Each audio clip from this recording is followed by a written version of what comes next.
Well, every year the Prime Minister does some year-end interviews with a few national papers and broadcast outlets. It's a tradition dating back to the Trudeau years. So what did we learn about Stephen Harper this year?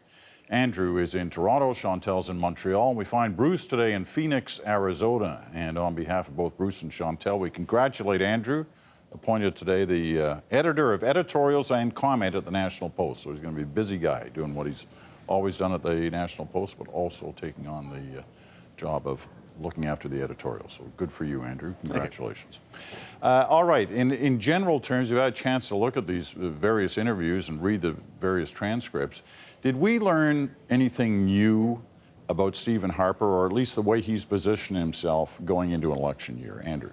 I think without question the news item in this is his musings about carbon pricing, carbon levy. He seemed to dance back and forth between the word, but taking the Alberta model, as he called it, for something that could be used for a template for a North American-wide system.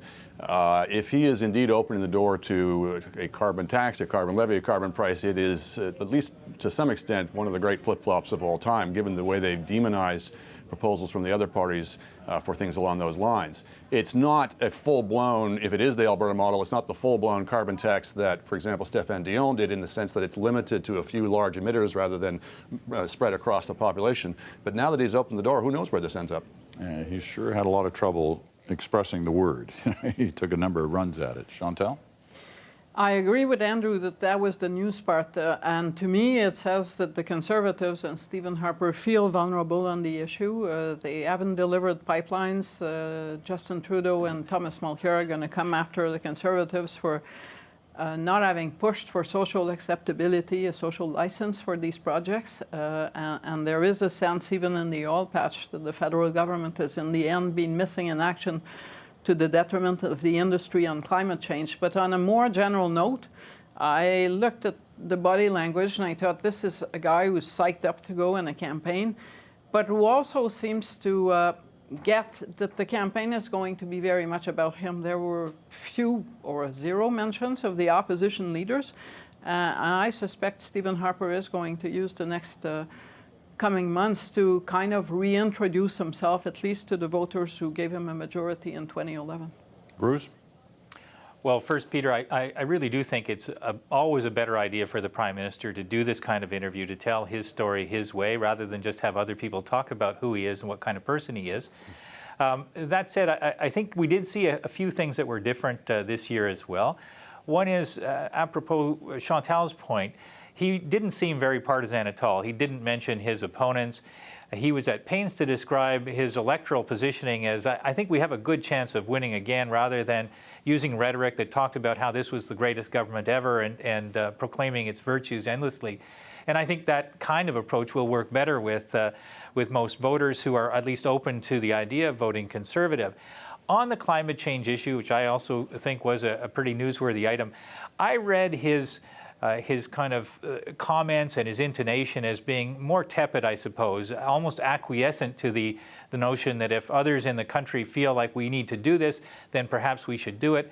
And I think you showed how that stood in contrast with some of the enthusiastic rhetoric that he'd used years ago to talk about the importance of this issue and the risk that climate change poses for Canadians. All right. We had a chance to show all of those exchanges you mentioned last night. I want to isolate a couple of things we haven't shown yet and get your thoughts on it. The first is, if there's one thing some Tories worry about, it's the Mike Duffy trial coming up early in the new year, and there was this exchange with the Prime Minister on that.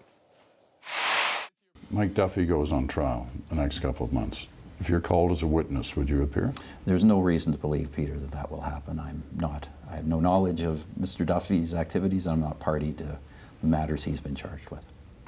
So when you say there's no reason to believe you would be called as a witness, or there's no reason that you would appear if you were called? I'm told the lawyer looked at this form. He said there's absolutely no reasonable reason you would be called as a witness because I'm not a witness.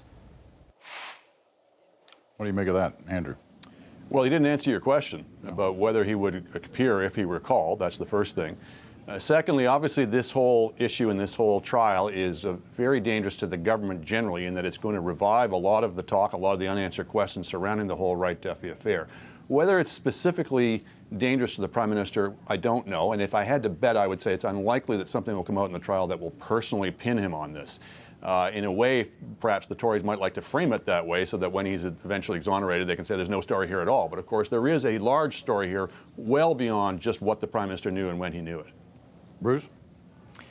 Well, it's hard to say how much risk there is for the Prime Minister. I think the specific risk still goes back to that one particular quote, that notion that somebody told Nigel Wright that that the Prime Minister was good to go with respect to the payment to Senator Duffy. Whether that comes out as an important point in the testimony and the trial of Mike Duffy remains to be seen. I think that, I guess my sense is that for the government, the bigger risk here is that this story, as it unfolds, will be like nails on a chalkboard again. It will be a sound that the government won't want to hear. It'll be a distraction from anything else that they want to talk about, and it will go on for a period of time. All right. Chantal, I want you to take us into this next exchange, which we'll show here first of all, and it's about Julian Fantino. We all know about the questions that are being raised about how the Veterans Affairs Department has been looking after veterans. Here's this exchange. The perception is that your government isn't looking after veterans who come back from overseas postings, overseas conflicts. Yeah. And we now have a country where there are thousands, if not tens of thousands, of veterans in those positions. Can that perception change as long as the minister doesn't change? Well, look, I don't actually think that represents the perception of the vast majority of Canadian veterans. I know that to not be the case. Fact of the matter is this country has the best veterans programs and services in the world. Do you remain confident in Mr. Fantino as the minister? You know, Peter, you know what the answer to that question is. You don't have to ask it. Of course, I don't know, but I wouldn't want to be Julian Fantino hearing it said that way. Chantal? If you were Julian Fantino, you probably would have liked the Prime Minister to use your name and say what a good job you're doing and changing circumstances on the veteran scene. And we didn't hear that. We have every cabinet tends to have lame ducks. We have one here in Quebec at education, and he came under fire in the end of year interviews of the Premier, and the Premier went out of his way to name him, to say, I expect him to do this and that in January. Yeah, life change, career change, Julian Fantino. I still think that would be good thinking. Andrew? It's a general principle. It's always as significant, if not more significant, what a politician doesn't say than what he does say. I believe there was a line after where he said, by definition, the Prime Minister has confidence in all of his ministers, but again, didn't say he had confidence in Julian Fantino in particular. He could have if he'd wanted to. I agree with Chantal. This is not a very good signal for Mr. Fantino. Bruce? It was a prepared answer. He knew the question was likely to come, and he chose not to endorse Mr. Fantino, and I think that says, in effect, that he's pretty unhappy with the management, the botch-ups that he's seen. This is an important file for the government. There's plenty of money to spend on the things that need to be dealt with, and he's got to be disappointed, frustrated, and maybe even worse with his minister. There have been frequent calls over the last months for an inquiry, a national inquiry into the issue of the murdered and missing Indigenous women in Canada. The government has always rejected that. The issue came up again in the interview. Here's what happened. An inquiry into missing and murdered Aboriginal Indigenous women. You rejected that in the past. Yeah. There seems to be some indication that your government may be at least considering some form of formal inquest or inquiry or investigation.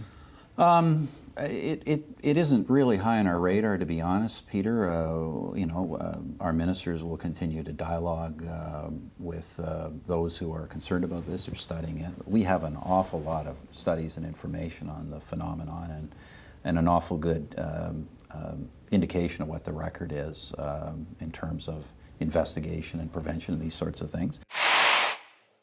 Kind of a couple of answers really that he gave on that question, but it's hard to get past the very first words. It's not high on our radar. It somehow didn't sound right. Chantal? It's, well, possibly with the sentence where he says that if everyone did what we did on climate change, the issue would be resolved. It's probably the weakest and the least sensitive part of the interview, in the sense that his point is that we know what the problem is. We don't need an inquiry. We need to deal with the situation.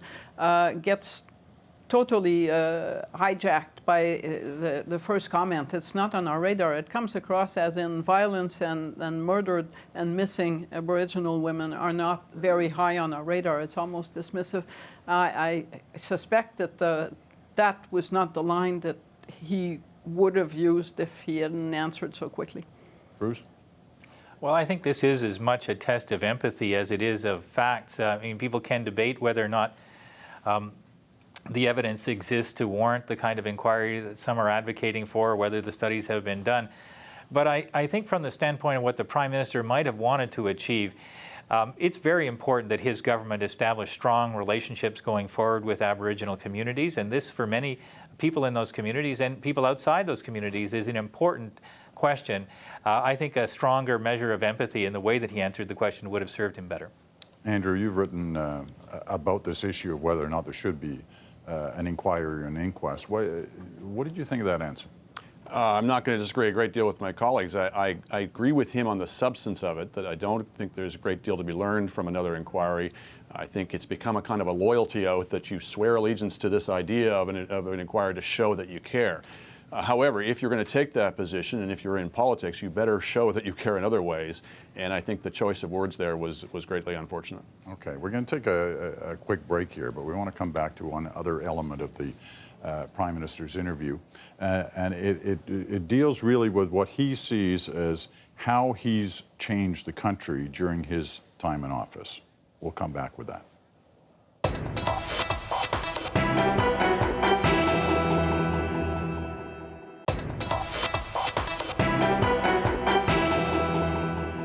And welcome back. The Prime Minister, has he changed the country since he was first elected in 2006? Well, here's our exchange on that. We used to be known as a liberal country in terms of thought, mind.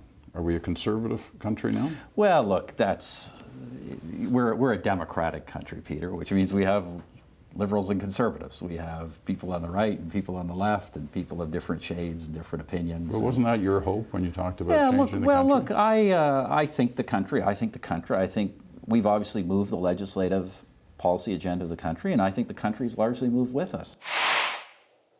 It's interesting when we think of your first answers when you first talked about the interviews this week, and sensing that, he wasn't being as sort of bold in terms of, we've done a great job, we're this, we're that.